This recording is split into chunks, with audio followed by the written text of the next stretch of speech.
Captain Sarah Chun stared at the massive metal structure floating in space before her ship. The Galactic Council station called Nexus Prime was bigger than any city on Earth. Lights blinked across its surface like stars, and ships from dozens of different worlds moved around it like busy insects. After 300 years of being alone in space, humanity was finally being invited to join the galaxy. Sarah felt, her heart beating fast as her ship moved closer to the docking bay. Behind her stood 12 other humans, the best diplomats and scientists Earth could send. They carried gifts in sealed containers, paintings from famous human artists, recordings of Earth's greatest music, and data chips containing human scientific discoveries. Everything they brought was meant to show the galaxy what humans could offer. The docking bay doors opened with a soft hiss, and Sarah stepped onto the station for the first time. The air smelled different here, with hints of gases she had never breathed before. The gravity felt strange under her feet, slightly lighter than Earth normal. Around her, she saw beings that looked like nothing from her homeworld. A creature made of what looked like living crystal approached them. It moved with careful, precise steps, and its body caught the station's lights and threw them back in.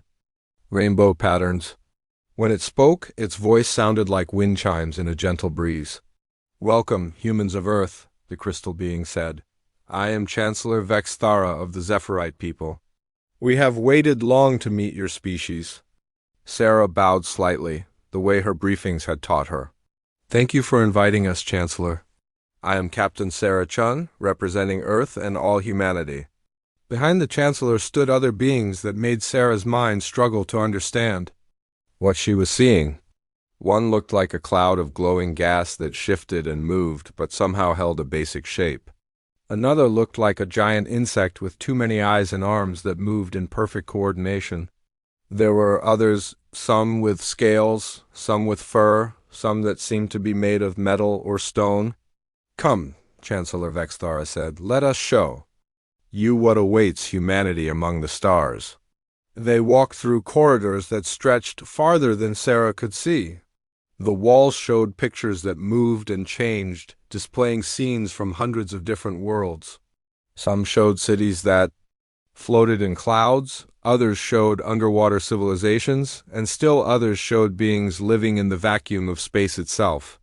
"The Galactic Council has kept peace for over 10,000 years, the Chancellor explained as they walked. 12 species work together to make sure no world suffers from war or want. Each species brings their own gifts to share with all others." Sarah noticed how the other beings they passed stopped to stare at the human group. Some seemed curious, others appeared friendly, but a few watched them with expressions she could not read. The insect-like being, which the Chancellor had introduced as a hive mother, kept all of its many eyes focused on the humans at all times. They entered a huge room with a curved ceiling that showed the stars outside. Around a circular table sat representatives from all 12 council species. Each had a different kind of chair or platform suited to their body type. The gas cloud being, called an ethereal sage, hovered above a spot with no chair at all. "Humans," the Chancellor said, "you are the first new species to be invited to join our council in over 2,000 years. This is a great honor, and it comes with great opportunities." An empty chair waited for Sarah at the table. As she sat down, she felt the weight of history pressing on her shoulders. Everything she said here would affect the future of her entire species. The ethereal sage spoke next, its voice sounding like whispers from far away. "Your species shows remarkable promise. In just a few centuries you have gone from primitive beginnings to traveling between stars. Your creativity and ability to adapt impress us greatly." Sarah felt proud, but something in the way the sage said "adapt" made her slightly uncomfortable. She pushed the feeling away and focused on the amazing opportunity before them. "We offer humanity 3 worlds in the outer spiral," the Chancellor continued. "These planets are perfect for human life and have resources your people will need to grow and prosper. We will also share medical technology that will extend human life and cure diseases that still plague your species." The gift seemed too good to be true. Sarah knew that Earth's population was growing beyond what the planet could support, and these new worlds would solve that problem. The medical technology alone would save millions of human lives. What do you ask of us in return? Sarah asked, knowing that nothing this valuable could be free. The hive mother spoke for the first time, its voice buzzing like 1,000 insects talking at once. Only that humans share their innovations with the Council, as all species do. Your people create new things in ways we have not seen before. These discoveries will benefit everyone. Sarah thought about the human inventions that had brought them to the stars: faster space drives, better computers, new materials stronger than anything found in nature. If sharing these things would help other species and secure humanity's place in the galaxy, it seemed like a fair trade. We also ask that humans follow Council law in their new worlds, the Chancellor added. These laws have kept peace for millennia and apply equally to all species. Over the next several hours, the Council members showed Sarah and her team detailed plans for the 3 colony worlds. New Eden would be perfect for farming, with rich soil and perfect weather.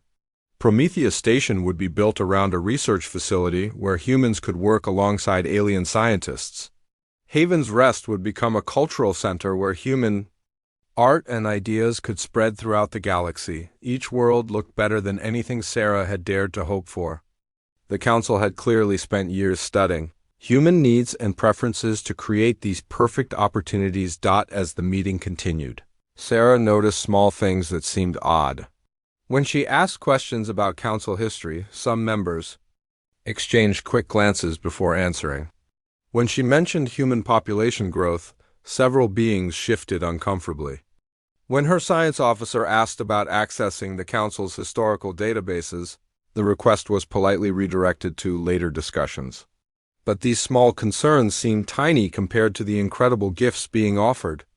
As the formal ceremony began, Sarah felt tears of joy forming in her eyes. Chancellor Vexthara stood and raised what looked like a crystal goblet filled with glowing liquid. Today, we welcome humanity as the 13th member of the Galactic Council. May this alliance bring prosperity and peace to all our peoples for generations to come. The other Council members raised their own drinking vessels, each designed for their unique biology. The ethereal sage somehow caused part of its gaseous body to glow brighter. The hive mother's multiple arms moved in what Sarah assumed was a gesture of celebration. Sarah stood and raised her own glass, filled with water from Earth. On behalf of all humanity, I accept this honor. We pledge to be worthy partners in this great alliance. As she drank, Sarah felt the weight of history settling on her shoulders, but it was a good weight. Humanity was no longer alone in the universe. They had friends among the stars, allies who would help them grow and prosper. The ceremony ended with promises of quick action. Within months, the first human colonists would leave for their new worlds. Within years, human cities would rise on alien soil, and human children would be born under foreign stars. Sarah looked around the table at her new alien allies and felt a warmth in her chest. After so many years of wondering if other intelligent life existed, humanity had not only found it but been welcomed into their family. She had no way of knowing that some of the beings smiling at her were already calculating how long it would take human colonies to grow large enough to be worth harvesting. She could not hear the private communications passing between Council members, discussing the best ways to monitor and eventually control human innovation. The trap was set, baited with everything humanity needed most. And like so many species before them, humans walked into it with gratitude and hope, never suspecting that their new friends were actually their future executioners. 20 years had passed since humanity joined the Galactic Council, and the human colonies were more successful than anyone had dreamed possible. Commander Marcus Webb stood on the observation deck of Haven's Rest Station, watching ships from dozens of species dock at the busy spaceport below. Human art galleries and music halls filled the station's lower levels, and alien visitors came from across the galaxy to experience human culture. Marcus smiled as he watched a group of young Zephyrites listening to human jazz music, their crystal bodies pulsing with colors that matched the rhythm. Nearby, several ethereal sages had formed a cloud around a human sculptor, studying how she carved stone with tools their gaseous forms could never use. Human creativity had become famous throughout the galaxy, and Haven's Rest was the center of it all. His communication device buzzed with a message from New Eden. The farming colony was reporting another record harvest. Human agricultural techniques had turned the planet into the most productive food source in 3-star systems. Alien species that had struggled with hunger for centuries now had plenty to eat, thanks to human farming methods, but Marcus felt a growing unease that he could not shake. As head of colonial security, he saw patterns that others missed. Small things that did not make sense when looked at alone, but together painted a picture that worried him deeply. Just last month, researchers on Prometheus Station had developed a new, faster-than-light communication system. The technology could send messages across the galaxy instantly, something that had never been achieved before. Within days of the announcement, council officials had arrived to study the invention. The human scientists were told their discovery was too important to risk and needed to be stored in the council's secure archives for the good of all species. Dr. Elena Vasquez, the head researcher, had protested that humans should at least be allowed to keep copies of their own invention. She was told that council law required all potentially dangerous technologies to be controlled by the central government. When she asked what made their communication system dangerous, the officials had simply smiled and said the matter was above her security clearance. Marcus pulled up his data files and reviewed similar incidents from the past 5 years. Human innovations disappeared into council archives at an alarming rate. New materials that were stronger than anything known before archived. Energy systems that were more efficient than council technology archived. Medical treatments that could cure diseases affecting multiple species archived for further study. Each time, humans were told their inventions were too valuable to risk losing. Each time, they were promised that the technology would benefit everyone once the council finished their evaluation. Each time, the humans never saw their discoveries again. Marcus opened a secure communication channel to Dr. Vasquez on Prometheus Station. Her face appeared on his screen, and he could see the frustration in her eyes that had been growing for months. "Elena, I need to ask you something confidential," Marcus said. "Have you noticed anything strange about the council's interest in our research?" Elena looked around her lab to make sure no one else could hear. "More than strange, Marcus. Last week, I tried to access some of our old research files and found they had been completely removed from our systems. When I asked about it, I was told the files had been transferred to council archives for safekeeping." "Do you still have any copies?" Marcus asked. "Hidden ones, yes." "But Marcus, that's not the strangest part." Elena's voice dropped to a whisper. "I've been studying the council's historical records, trying to learn more about our allies. I found references to other species that sound remarkably similar to humans." Marcus felt his stomach tighten. "What do you mean?" "Species that were innovative, adaptable, quick to develop new technologies. The records always described them positively at first, talking about their creativity and potential. Then the records stop. Stop how? They just end? One day there are reports about trade agreements and cultural exchanges, and then nothing. No explanation, no mention of what happened to them. It's like they just disappeared." Marcus stared at the screen, feeling a chill run down his spine. "How many species?" "At least 6 that I've found so far. Maybe more. The records are incomplete, and I can only access basic historical data. When I tried to request more detailed information, I was told it was classified." After ending the call, Marcus sat alone in his office, thinking about Elena's discoveries. He began pulling up trade records and shipping manifests, looking for other patterns that might explain his growing concerns. What he found made him even more worried. Human merchant ships faced piracy attacks far more often than vessels from other species.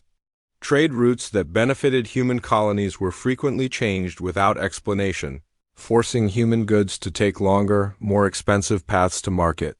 Shipping schedules that should favor human worlds were mysteriously altered to benefit council species instead. Marcus had fought in Earth's military before joining the colonial service, and he recognized the signs of economic warfare when he saw them. Someone was deliberately making life harder for human traders and merchants. He decided to contact Captain Sarah Chun, who was still Earth's senior ambassador to the Council. The communication took several minutes to connect, which was strange since the Council's communication system usually worked instantly. When Sarah's face finally appeared on the screen, she looked tired and frustrated. Behind her, Marcus could see the elegant office she kept at the Council headquarters, but something seemed different about it. "Marcus, good to hear from you," Sarah said, but her smile seemed forced. "How are things in the colonies?" "That's what I wanted to discuss with you, Captain. We're seeing some concerning patterns out here. Trade disruptions, technology confiscations, restricted access to information. Are you experiencing anything similar at headquarters?" Sarah glanced around her office before answering.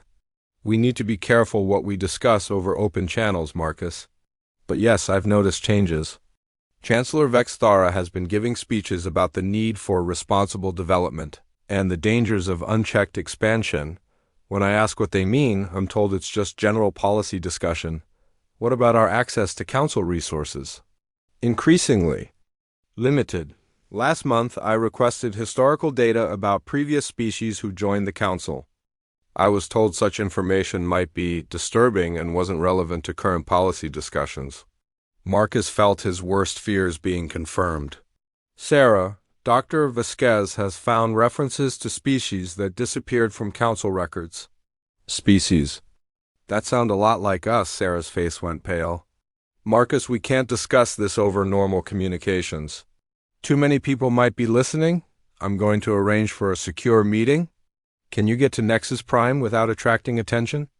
"I'll find a way. Be careful. And Marcus, start making quiet preparations in the colonies. Don't ask questions, don't make announcements, just make sure our people are ready for anything." The call ended, leaving Marcus alone with his thoughts. For 20 years, humanity had believed they were building a bright future among the stars. Their colonies were thriving, their people were happy, and their culture was spreading throughout the galaxy. But now, Marcus wondered if they had been living in a beautiful lie. Were humans really valued partners in the galactic community, or were they something else entirely? He thought about the 6 species Elena had mentioned, the ones that had simply disappeared from the records. Were they still out there somewhere, living peacefully on hidden worlds, or had something terrible happened to them? Marcus opened his personal files and began making lists. Lists of human ships and their crews, lists of military equipment that might be hidden in the colonies, lists of people who could be trusted if the worst happened. He hoped he was being paranoid. He hoped his suspicions were wrong and that humanity really was safe among their alien allies, but his military training told him to prepare for the worst while hoping for the best. And if his fears were correct, humanity would need every advantage they could get. Outside his window, alien ships continued to dock at Haven's Rest, their crews coming to enjoy human art and culture. They seemed friendly and peaceful, just as they had for 20 years, but Marcus now wondered if some of those friendly faces were actually studying humanity for reasons that had nothing to do with appreciation or alliance. The Golden Age might be coming to an end, and Marcus was determined to make sure humanity survived whatever came next. Captain Sarah Chun stood at the podium in the Great Council chamber, looking out at the assembled representatives of 12 alien species. Today marked humanity's 25th anniversary as members of the Galactic Council, and she had prepared a speech about cooperation and friendship between the species. The chamber looked exactly as it had during her first visit 25 years ago. The same curved ceiling showing the stars, the same circular table where each species had their special seating. But something felt different today. The alien representatives seemed more alert than usual, and several kept checking small devices in their hands. 25 years ago, Sarah began, humanity was welcomed into this great alliance with open arms. You gave us worlds to call home, shared your knowledge with us, and taught us that we were not alone in the universe. Chancellor Vexthara nodded from his crystal seat, but his body was not glowing with the warm colors Sarah usually saw. Instead, his crystalline form seemed darker, more focused. Around the table, other council members sat unusually still. In return, Sarah continued, humans have shared our innovations, our culture, and our friendship. Together we have built something beautiful, a galaxy where different species work together for the good of all. The ethereal sage's gaseous form shifted slightly, and Sarah thought she heard something like laughter in the movement. But that couldn't be right. The sage had always been kind and supportive of humanity. Today I want to speak about our future together, Sarah said, but before she could continue, Chancellor Vexthara stood up. Actually, Captain Chun, the Chancellor said, his voice now cold and sharp like breaking glass, today we want to speak about your future. Sarah felt confusion wash over her. This was not how the ceremony was supposed to go.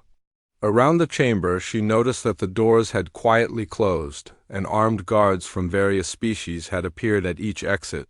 I don't understand, Sarah, said Dot. The Hive Mother spoke next, all of her many eyes focused on Sarah with predatory intensity.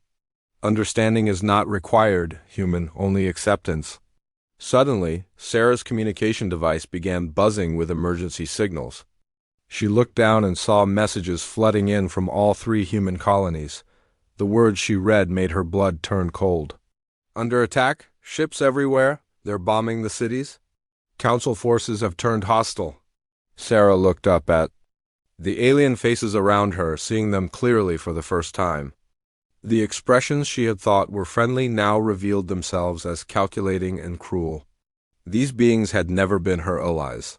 They had been studying her, studying humanity, waiting for the right moment. Why? Sarah asked, her voice barely a whisper. The ethereal sage's form rippled with what Sarah now recognized as amusement. Your species asks the wrong questions, human. You should ask why now, or why us, but you never ask why anyone? Chancellor Vexthara moved closer to Sarah, his crystal body now glowing with harsh cold light. We are the gardeners of this galaxy, Captain Chun. We plant seeds, we let them grow, and when they are ready, we harvest them. Harvest what? Sarah demanded. Innovation, technology, progress. The Chancellor gestured to a wall display that suddenly showed images of human colonies burning. Your species developed faster than light communication in just 25 years. Some of us took 1,000 years to achieve the same thing. Your medical advances, your materials science, your adaptive thinking, all valuable crops ready for harvest. Sarah watched in horror as the display showed Zephyrite warships bombing New Eden's agricultural centers. Human families ran through burning streets while alien soldiers rounded up survivors. On Prometheus Station, research facilities exploded one by one, but not before she saw scientists frantically working at their computers, trying to save their work. The innovations we shared with you, Sarah said, understanding flooding through her. You never planned to give them back. Of course not, the Hive Mother buzzed. Why would farmers give seeds back to wheat? You served your purpose. You created new technologies that will serve the Council for millennia. Now the creators are no longer needed. The ethereal sage drifted closer, its voice now openly mocking. Did you really think you were special, human? Did you believe you were the first species to impress us with your potential? Images flashed. On the display, species Sarah had never seen before. Beings with 6 arms working on complex machines. Creatures with massive heads developing what looked like advanced computers. Aquatic species building underwater cities with technology beyond anything Sarah could understand. The innovators, the Chancellor said. Masters of engineering who could build anything they could imagine. The synthesizers who developed biological computers that think faster than any machine. The architects who created cities that existed in multiple dimensions simultaneously. What happened to them? Sarah asked, though she already knew the answer. They served their purpose, the Chancellor said simply. They created wonderful things for the galaxy and then they rested. Sarah understood that rested meant something very different from what the word usually meant. These species had been murdered after their innovations were stolen, just like humanity was being murdered now. You're not gardeners, Sarah said, anger replacing her shock. You're parasites. The hive mother's compound eyes glittered with amusement. Names matter little, human. Results matter. For 10,000 years, we have maintained order in this galaxy by ensuring that no single species becomes powerful enough to challenge the Council. We allow growth, we encourage innovation, and then we prevent the chaos that comes when too many species compete for dominance. Sarah activated her emergency communication system, trying to contact the human colonies. Static filled the channel, but she could hear fragments of desperate voices. "Sarah, this is Marcus," came Commander Webb's voice through the interference. "They hit us simultaneously across all colonies. Military ships hidden as escort vessels, but Sarah, they made a mistake." The transmission cut to static, but Sarah had heard enough. Marcus's voice hadn't sounded defeated. It had sounded angry, Chancellor. Vextara noticed Sarah's expression and moved closer. "Your military commander speaks of mistakes, but the only mistake was yours. You trusted us." "No," Sarah said, standing straighter despite the weapons pointed at her. "The mistake was yours." The alien faces around her showed confusion for the first time. "You studied our diplomats," Sarah continued. "You studied our scientists and our artists. You watched our colonies grow and our culture spread, but you never really studied our history. The ethereal sage's form grew more agitated. You're primitive. History is irrelevant, is it?" Sarah asked. "Did you know that humans spent most of their history fighting each other? Did you know we became the dominant species on our world, not through cooperation, but through competition? Did you know that? We eliminated every other intelligent species on Earth before we ever left our planet." The Council members were listening more carefully now. "You saw our art and our science and our peaceful colonies, and you thought you understood us? But you never asked the important question, why are humans the only intelligent species left?" "On Earth?" Sarah activated a hidden control on her communication device. It was a signal she had hoped never to use, a code that had been built into every human device in case the worst ever happened. "We didn't become peaceful because it was our nature," Sarah said, as alarms began sounding throughout the station. "We became peaceful because we learned that being the deadliest predator in the galaxy means you don't have to act like one. Until someone threatens your family." The council chamber shook as explosions echoed through the station. On the display screens, new images appeared, not of human colonies burning, but of human ships that had suddenly revealed hidden weapon systems. Merchant vessels dropped their disguises and opened fire with military-grade weapons. Research. Stations launched fighters that moved with precision no council force had ever seen. "Impossible," the Chancellor whispered, his crystal form flickering with uncertain light. "You made one critical error," Sarah said, as more explosions rocked the station. "You assumed that humans who seemed peaceful actually were peaceful. You never considered that we might be predators who simply chose not to hunt."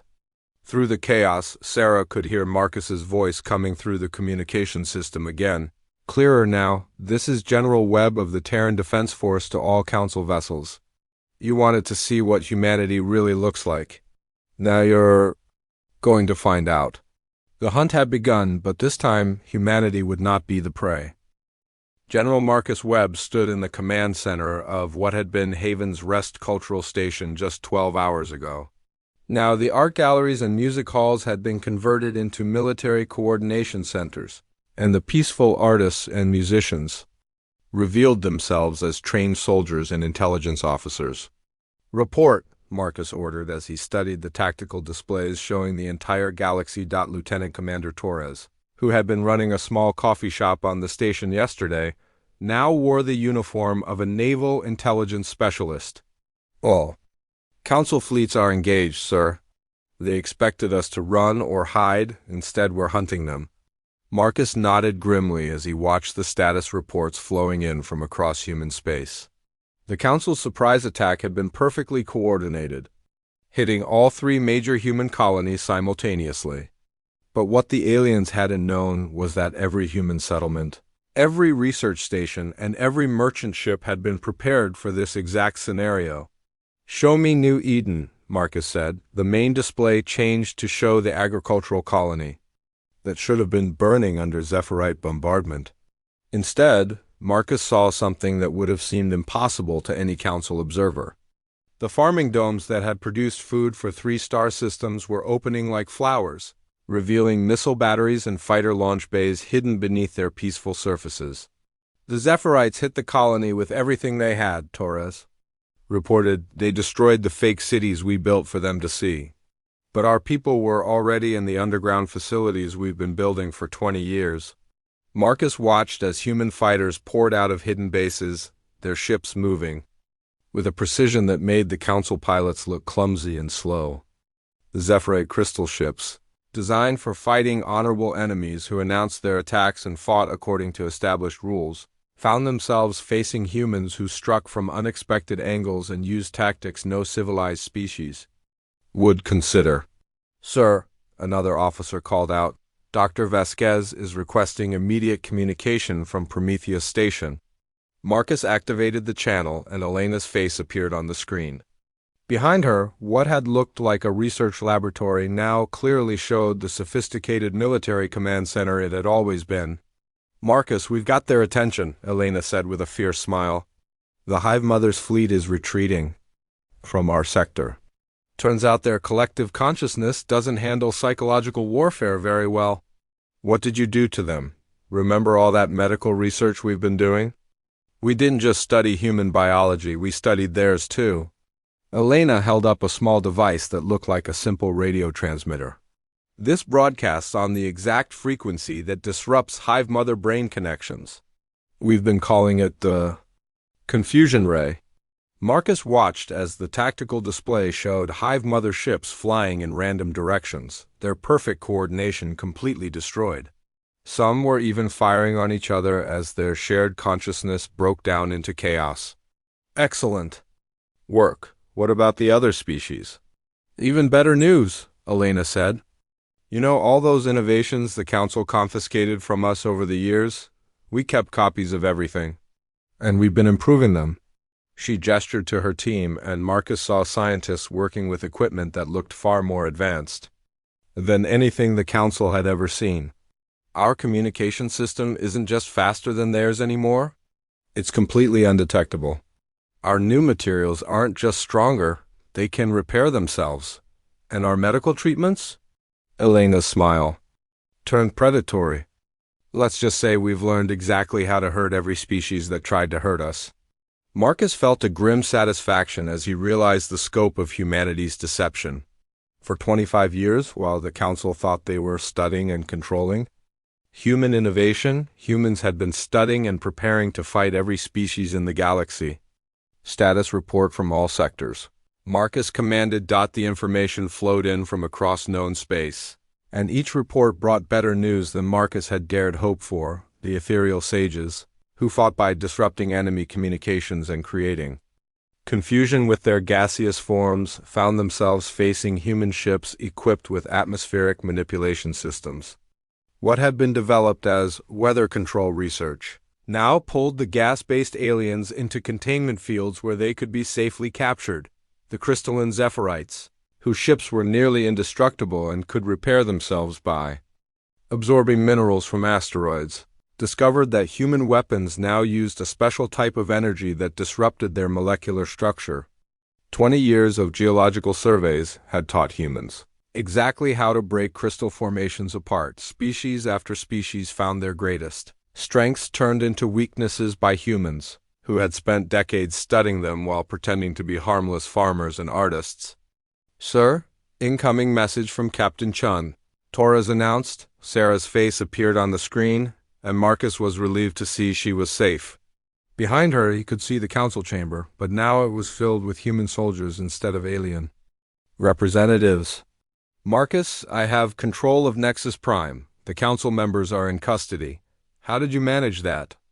"It turns out that when you spend 25 years maintaining a station, you learn where all the important systems are located." While they were gloating about their betrayal, our maintenance workers were taking control of life support, weapons, and communications. Marcus smiled coldly. Every human in the galaxy had been playing a role, from the diplomats like Sarah to the mechanics who fixed alien ships, and every one of them had been gathering intelligence and preparing for this day. What's the status of their fleets? Retreating or surrendering across all sectors. Marcus, they're not used to fighting enemies who fight back effectively. For 10,000 years, they've only faced species that fought with honor and followed established rules of war. Marcus understood. The Council species had become comfortable, confident that their technological superiority and coordinated attacks would always win. They had never faced an enemy that refused to play by their rules. "Sir," another officer interrupted, "we're receiving surrender requests from multiple Council fleets. They're requesting terms for ceasefire." Marcus looked at the tactical display, showing human forces advancing across the galaxy. In less than 24 hours, they had gone from being the victims of a surprise attack to hunting their attackers across space. "Terms?" Marcus asked. "They wanted to exterminate us. They've been murdering entire species for thousands of years. What terms should we offer them?"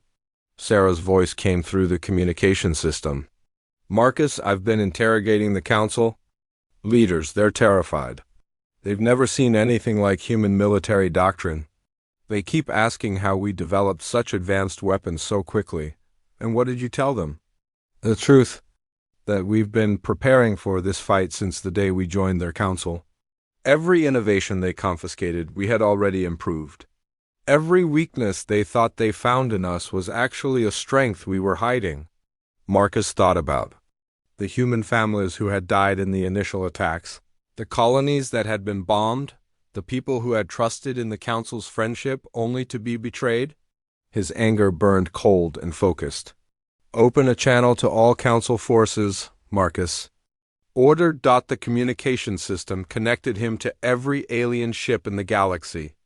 When he spoke, his voice carried the authority of humanity's rage and the promise of its power. "This is General Marcus Webb of the Terran Defense Force. Your Council declared war on humanity by attacking our civilians. You have lost that war. We offer one opportunity for surrender, complete and immediate cessation of all hostile actions, followed by total submission to human authority." He paused, letting the words sink in across the galaxy. "You wanted to harvest us like crops. Instead, you've awakened predators who had chosen to sleep. The galaxy now belongs to humanity.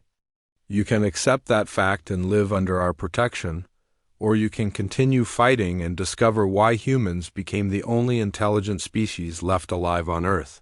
The response came quickly from dozens of different species, all saying the same thing in their own languages: "We surrender." The hunt was over. Now came the harder task of building a galaxy where such betrayals could never happen again. 6 months after the betrayal, the galaxy had become a very different place. Admiral Sarah Chun, now Supreme Commander of the Terran Hegemony, stood on the bridge of her flagship as it patrolled the space lanes near what had once been the Zephyrite home system. The crystal cities that had glowed beneath the planet's surface for millennia now lay dark and empty, their inhabitants relocated to supervised worlds under human oversight. "Admiral, we're receiving a distress signal," reported Commander Torres, from the communications station. "It's coming from the outer rim, near the old Council border." Sarah nodded. "Put it through." The voice that came over the speakers was speaking in broken Council standard, clearly from a species Sarah didn't recognize. "Please, anyone who can hear this. We are the merchants of Keth 7. Our world is under attack by Council remnants. They say we helped the humans. We did nothing but trade with both sides. Please help us." Sarah felt a familiar anger rise in her chest. Even after their defeat, some Council species were still trying to punish anyone who had shown kindness to humanity. She had made a promise to herself that no species would ever again suffer the way humans had been made to suffer. "Set course for Keth 7, maximum speed," Sarah ordered. "And send word to General Webb. Tell him we found more Council holdouts who need to be reminded of the new rules." The journey to Keth 7 took 3 hours, even with humanity's improved faster-than-light drives.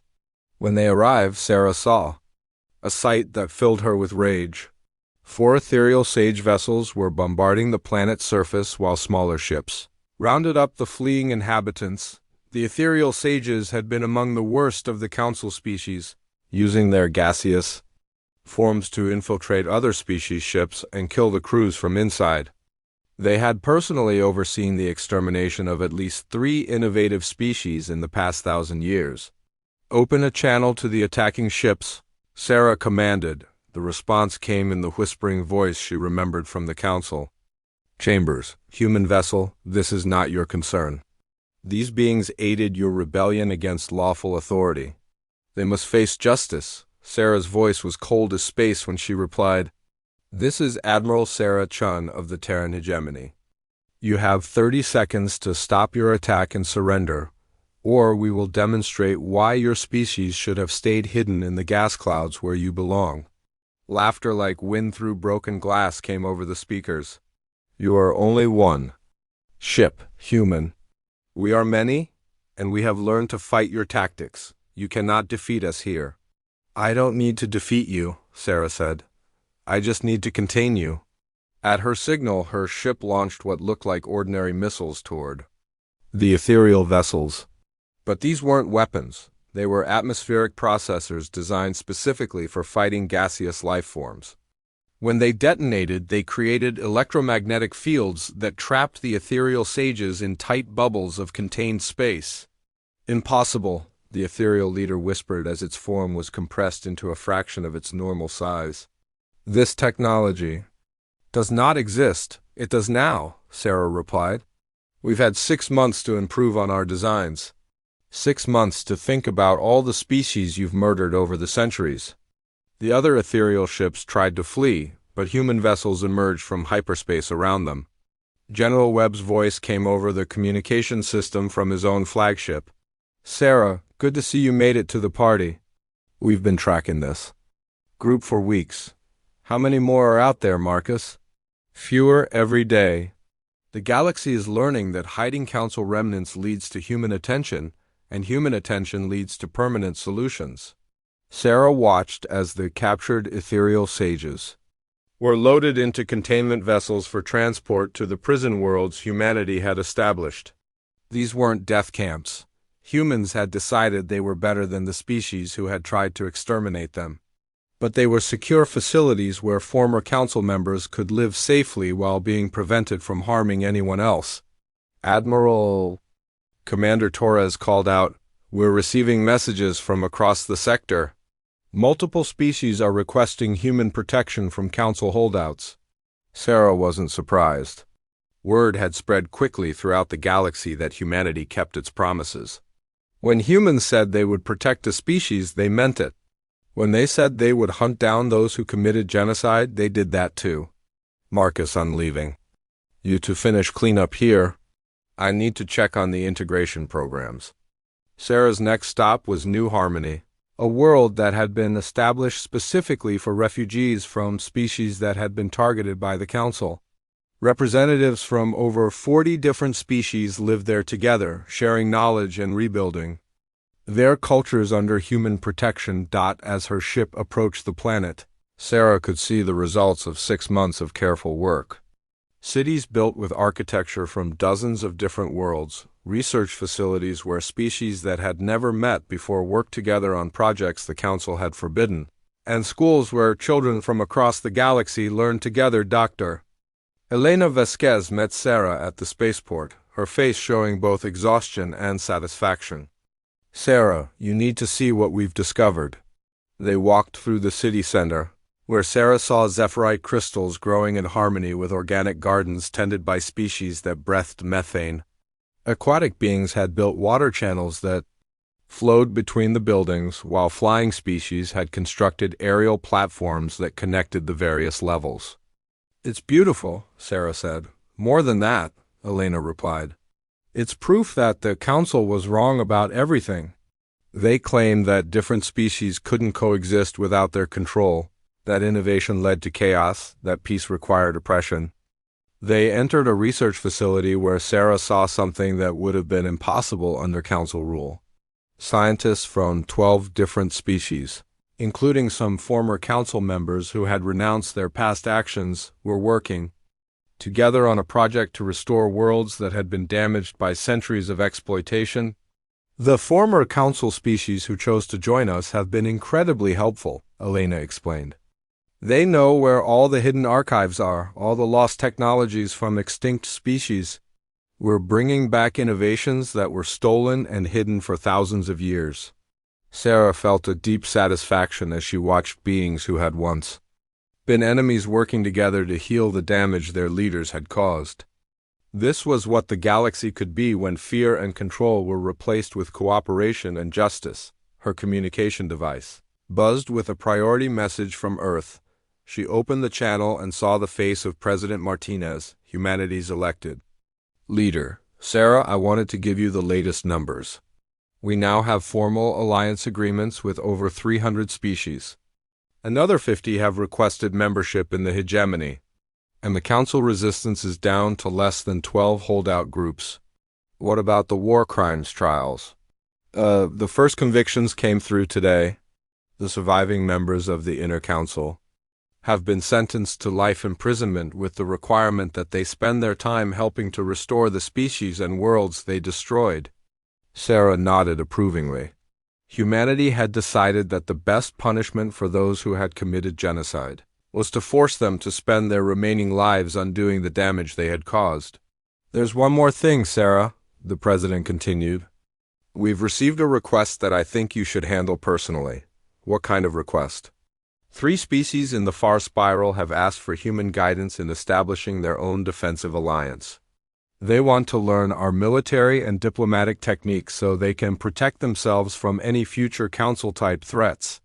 Sarah smiled. This was exactly what she had hoped for. Not human dominance over the galaxy, but human knowledge being shared so that every species could defend itself. I'll leave for the far spiral tomorrow, Sarah said, as her ship left New Harmony. The next day, Sarah looked back at the peaceful world where former enemies were becoming friends and allies. The galaxy had learned a hard lesson about the difference between cooperation and control.